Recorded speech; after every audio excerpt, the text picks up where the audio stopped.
τα τρίκ στις προπονήσεις. Στους αγώνες μεταμορφώνεται. Μουσλίμοβιτς με τον Κοντοέ.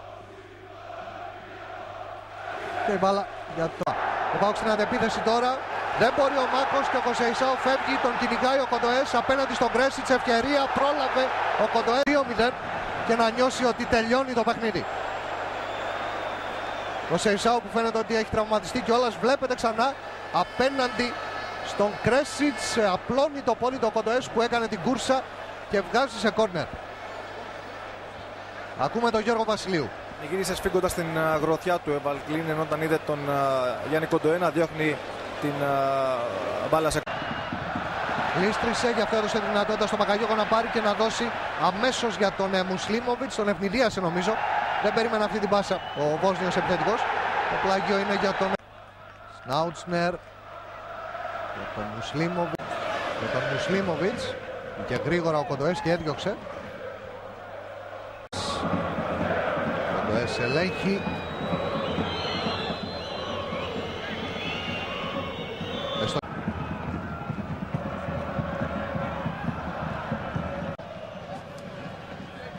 Μουσλίμοβιτς.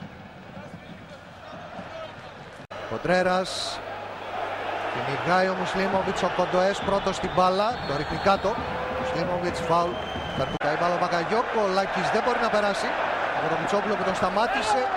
Και υπάρχει φάουλ. Ο Λάκης.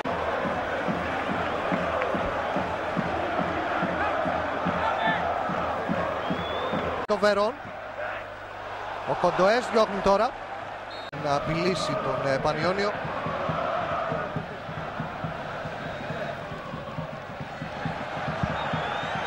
Λάνκα.